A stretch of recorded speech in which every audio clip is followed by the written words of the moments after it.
하나님 말씀 봅니다. 하나님 말씀 사무엘하 3장 6절에서 11절까지만 보겠습니다. 사무엘하 3장 6절에서 11절까지 같이 읽겠습니다. 사울의 집과 다윗의 집 사이에 전쟁이 있는 동안에 아브넬이 사울의 집에서 점점 권세를 잡으니라. 사울에게 첩이 있었으니 이름은 리스바요 아야의 딸이더라. 이스보셋이 아브넬에게 이르되 내가 어찌하여 내 아버지의 첩과 통간하였느냐 하니 아브넬이 이스보셋의 말을 매우 분하게 여겨 이르되 내가 유다의 계머리냐 내가 오늘 당신의 아버지 사울의 집과 그의 형제와 그의 친구에게 은혜를 베풀어 당신을 다윗의 손에 내주지 아니하였거늘 당신이 오늘 이 여인에게 관한 허물을 내게 돌리는도다. 여호와께서 다윗에게 맹세하신 대로 내가 이루게 하지 아니하면 하나님이 아브넬에게 벌 위에 벌을 내리심이 마땅하니라. 그 맹세는 곧 이 나라를 사울의 집에서 다윗에게 옮겨서 그의 왕위를 단에서 브엘세바까지 이스라엘과 유다에 세우리라 하신 것이니라 하매 이스보셋이 아브넬을 두려워하여 감히 한마디도 대답하지 못하니라. 아멘.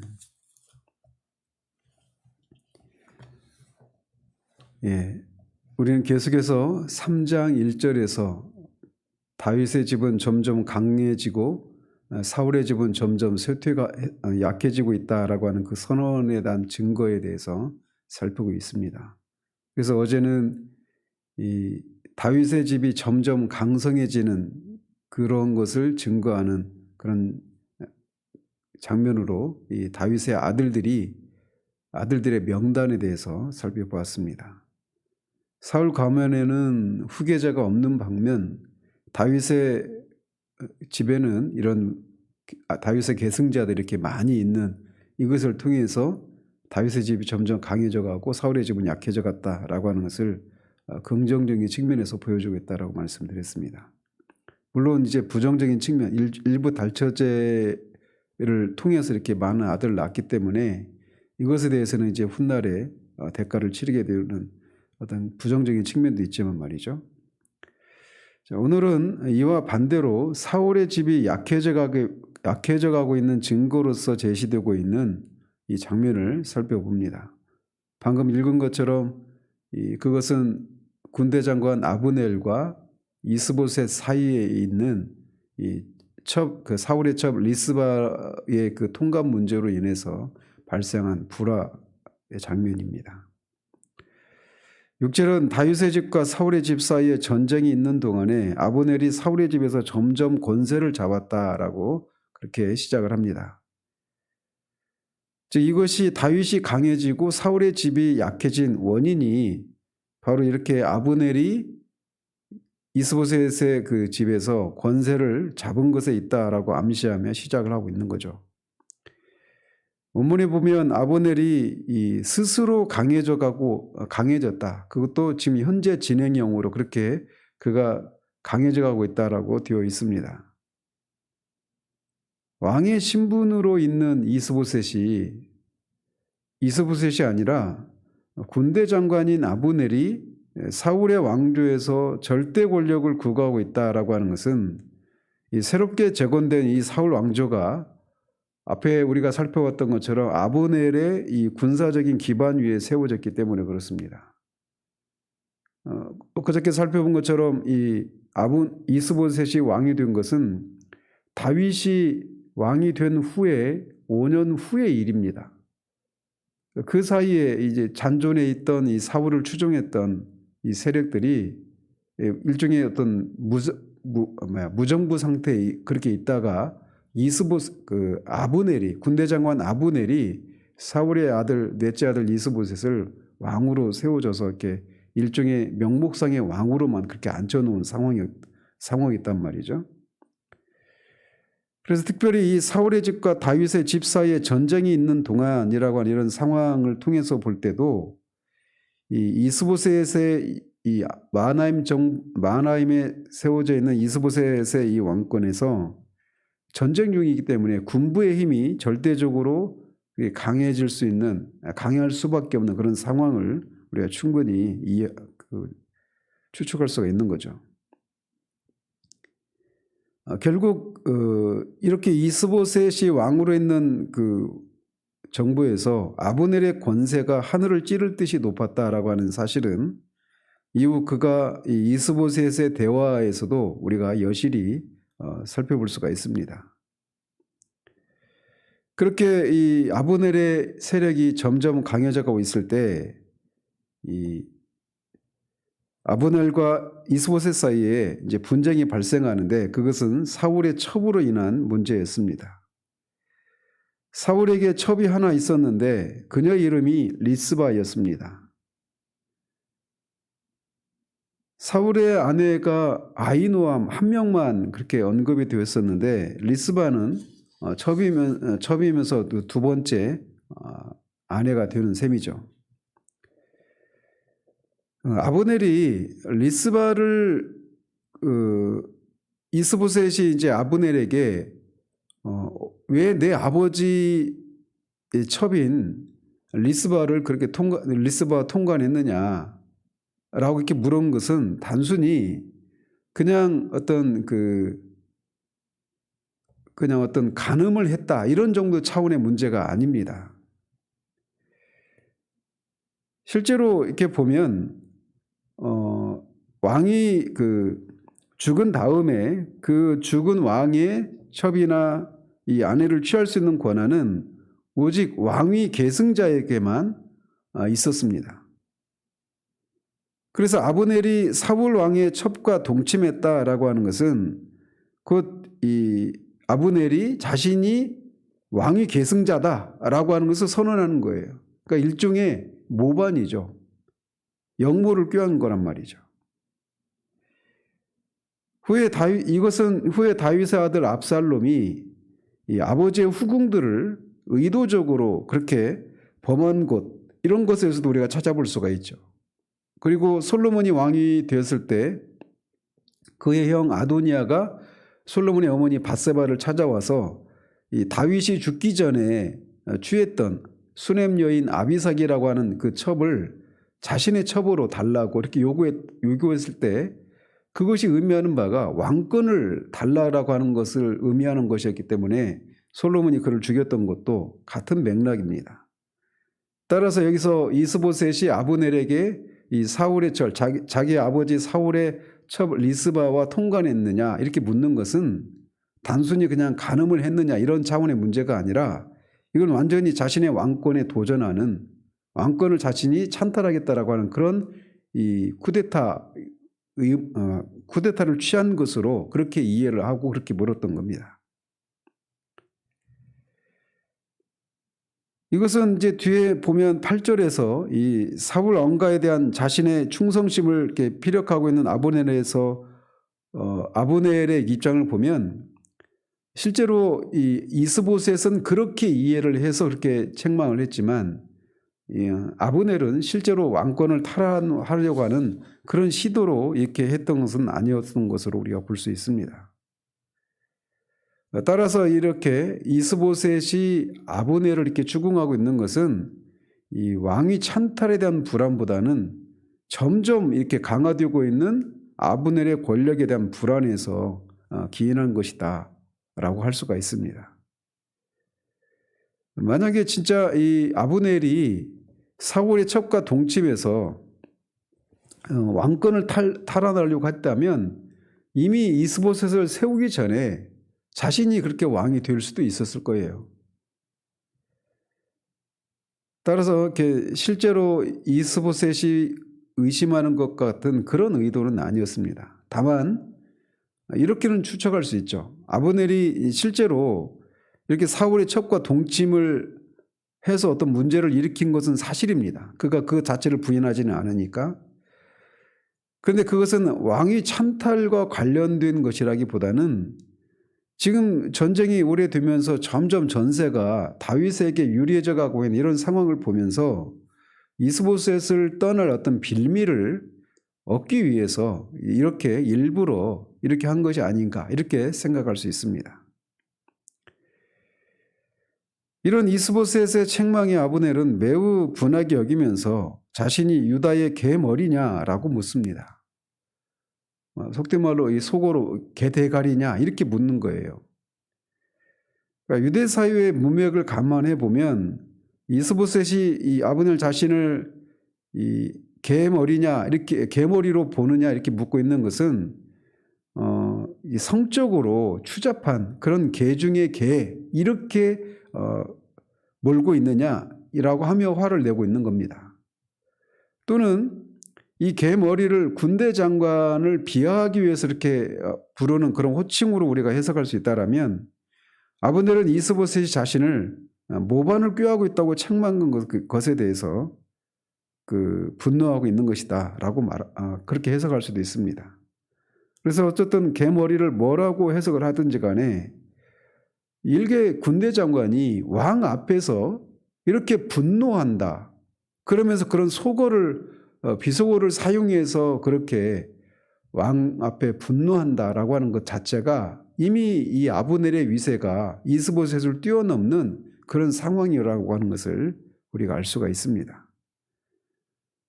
아브넬은 계속해서 말하기를 자신이 사울이 이미 죽었음에도 불구하고 사울의 집과 그의 형제와 그의 친구에게 은혜를 베풀어서 이스보셋을 다윗에게 넘겨주지 않고 왕으로 삼아주었다라고 말을 합니다. 이것은 이스보셋의 입장에서 보면 굉장히 섬뜩한 얘기죠. 아브넬이 얼마든지 이 이스보셋을 다윗에게 넘겨줄 수도 있었던 상황이었지 않느냐 이렇게 묻고 있는 것이기 때문에 그렇죠. 그런데 그렇게 이스보셋 당신의 그런 생명과 왕위를 내가 이렇게 보장해주고 왕까지 삼아줬는데 이 하나 가지고 나를 그렇게 몰아세우느냐 이렇게 책망하고 있는 거예요. 아브넬은 계속해서 말하기를 여호와께서 다윗에게 맹세하신 대로 자신이 이루게 하지 아니하면 하나님이 자신에게 벌 위에 벌을 내리심이 마땅하다라고 말을 합니다. 이것은 다윗이 이스라엘의 왕이 될 것이라고 하는 것을 가리키는데 사실 하나님께서 이 사무엘을 통해서 다윗을 이스라엘의 왕으로 기름을 부으셨을 때 내가 반드시 그렇게 하겠다 이런 맹세는 하지 않으셨습니다. 근데 어쨌든 아브넬은 다윗이 이스라엘의 왕이 될 것이라고 하는 것을 알고는 있었어요. 아마도 이 아말렉과의 전쟁에서 사무엘이 하나님의 말씀에 온전히 순종하지 않았을 때 사무엘을 통해서 사울의 왕권이 더 나은 이웃에게 넘겨질 것이다 라고 말했을 때 아브넬도 군대 장관이었기 때문에 그 현장에 있으면서 그 얘기를 들었겠죠. 그리고 그 사건 이후에 다윗이 골리앗을 죽이고 돌아올 때 이스라엘 여인이 사울이 죽인 자는 천천히요 다윗이 죽인 자는 만만이라 라고 이런 노래를 불렀을 때 사울이 이 다윗이 자신의 왕권을 말고 빼앗을 것이 뭐가 있겠느냐라고 하면서 그날부터 이 다윗을 예의주시하고 죽이려고까지 하지 않았습니까? 그리고 10년을 그렇게 추격하면서 쫓아다녔는데 그때마다 아브넬도 같이 군대 장관으로서 같이 했기 때문에 이 다윗이 사울에 이어서 왕이 될 것이다 라고 하는 것이 하나님의 뜻이다라고 하는 것을 그가 알고 있었을 것입니다. 또 요나단도 그것을 인정했고 그래서 늘 그 사실을 염두에 두고 있었지만 그럼에도 하나님의 뜻이 그것임에도 불구하고 아브넬이 이스보셋을 왕으로 세운 거예요. 그래서 우리가 나중에 이제 결론적으로 말씀드리겠지만 인간적인 하나님이 사울 왕조를 폐위시켰음에도 불구하고 인간적인 방법으로 이렇게 세워진 이 왕권을 그 세운 당사자인 아브넬을 통해서 하나님이 이 왕권을 무너뜨리시는 이런 일을 하시는 것을 우리가 볼 수가 있습니다. 자, 그러면서 10절에서는 하나님이 하신 맹세에 대해서 더 구체적으로 말하기를 이 나라를 사울의 집에서 다윗에게 옮겨서 그의 왕위를 단에서 이스라엘의 북쪽 국경인 단에서부터 남쪽 경계선인 브엘세바까지 이스라엘과 유다의 이 다윗의 왕조를 세우겠다 이렇게 말씀하셨는데 그것을 자신이 반드시 하겠다라는 겁니다. 그것을 하지 않으면 하나님이 자신에게 벌 위에 벌을 내리셔도 좋다라고 이렇게 말을 하고 있는 겁니다. 이에 이스보셋은 아브넬을 두려워해서 감히 한마디도 대답을 하지 못합니다. 일개 군대 장관인 아브넬이 이렇게 8절에서 10절에 걸쳐서 거친 언사를 통해서 자신의 무고함을 항변하고 분노하면서 항변을 했지만 왕임에도 불구하고 그것에 대해서 한마디도 대답을 못합니다. 그리고 더더군다나 아브넬이 한 말은 이스보셋에 세워진 이 왕위가 다윗에게 넘겨버리겠다 이렇게 말을 하고 있어서 완전히 그냥 대놓고 그 모반을 그렇게 말하고 있는 것임에도 불구하고 그가 한마디도 대답을 못하고 있는 겁니다. 자, 이렇게 이 문맥 속에서 이 사울의 첩을 계기로 이렇게 이스보셋과 아브넬 사이에 불화가 있는 이 장면도 앞에 3장 1절에 대한 신뢰로 제시되고 있는 겁니다. 사울의 집은 점점 약해져 가고 다윗의 집은 점점 강해져 갔다라고 하는 신뢰로 어제는 우리가 아들들의 명단에 대해서 살펴봤고 오늘은 사울의 첩 리스바와 관련된 두 사람 사이의 불화를 살펴보고 있는 겁니다. 그래서 어제 다윗의 6명의 아내에게서 6명의 아들들이 나오지 않습니까? 근데 어제 우리가 살펴봤던 건 이 다윗의 아내들은 엄밀한 의미에서 보면 다윗의 첩들이라고 할 수가 있습니다. 다윗의 정실 부인은 미갈입니다. 사울의 딸 미갈입니다. 따라서 이 아히노암, 아비갈 이런 그 다윗의 다른 아내들은 다 첩이에요. 그래서 다윗의 첩에서 나온 아들들의 명단 이렇게도 볼 수 있는 것이고 이렇게 볼 수 있는 것이죠. 그런데 이제 다윗의 첩들과 사울의 첩을 서로 비교하고 있는 겁니다. 그래서 다윗의 아내라고 표현한 이 다윗의 첩들 사이에서 낳은 6명의 아들들이 다윗의 계승자로서 이렇게 많은 계승자들이 있는 것을 통해 다윗의 집이 점점 강성해져 가고 있다라고 하는 그런 신뢰로 제시되고 있는 반면 이 사울의 첩은 이 리스바는 오히려 아브넬과 이스보셋 사이의 불화의 어떤 원인 제공자가 되어서 자신이 원치 않았지만 말이죠. 그런 불화의 원인 제공자가 되어서 결국은 이스보셋 왕권이 무너지게 되는 그런 기제로 작용하고 있다라고 하는 것을 대조하고 있는 겁니다. 그래서 궁극적으로 어제도 말씀드렸지만 이런 다윗 집과 사울 집의 대조를 통해서 인간적인 방법으로 일어난 왕권인 이스보셋의 왕권이 인간적인 방법으로 무너지게 된다라고 하는 것을 우리가 여기서 볼 수 있는 겁니다.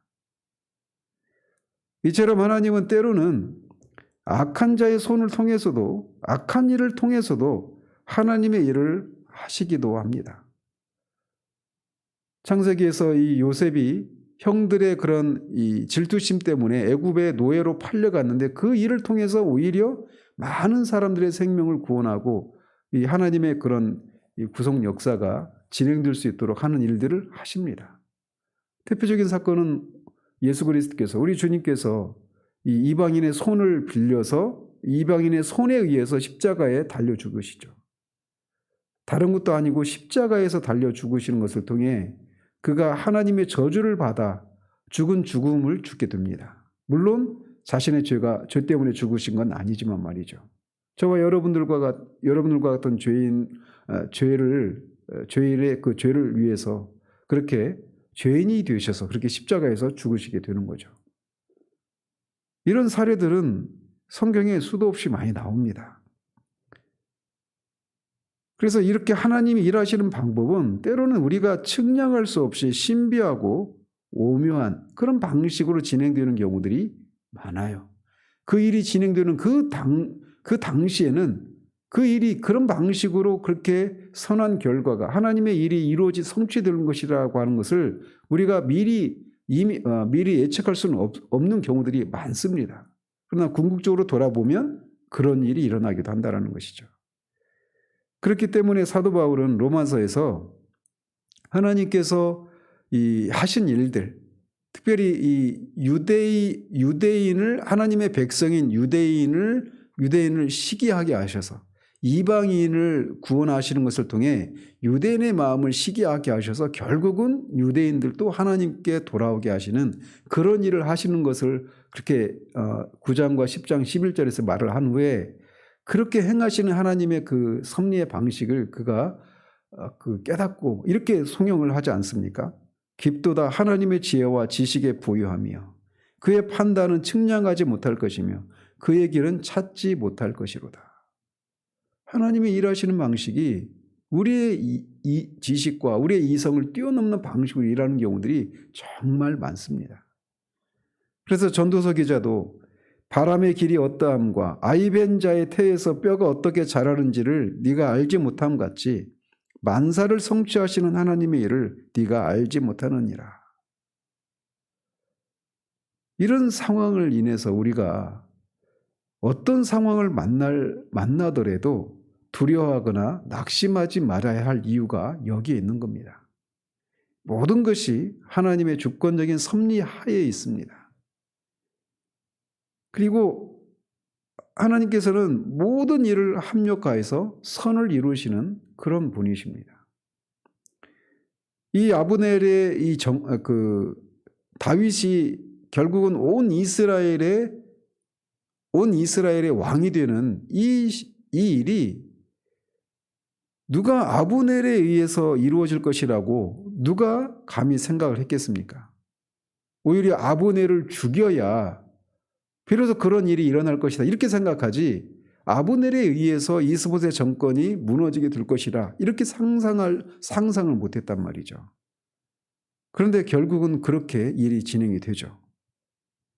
그렇기 때문에 우리가 우리 앞에 펼쳐지고 있는 그런 삶의 상황들이 우리가 원하는 방법대로 우리가 원하는 때에 반대로 오히려 상황이 정반대로 펼쳐지는 것 같은 그런 상황 가운데서도 우리가 낙심하고 이제 상황이 반대로 가기 때문에 우리가 원하는 대로 하나님의 뜻이 이루어지지 않을지도 모르겠다.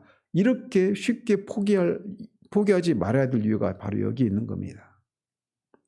상황이 우리를 속일지라도 그 일을 통해서 하나님은 결국은 하나님의 뜻을 이루실 것이다라고 하는 이런 믿음으로 오늘 우리에게 주어진 그 일들, 우리가 마땅히 해야 될 일들을 우리의 의무를 감당하며 한 걸음 한 걸음 우리의 삶을 살아내야 하는 것입니다.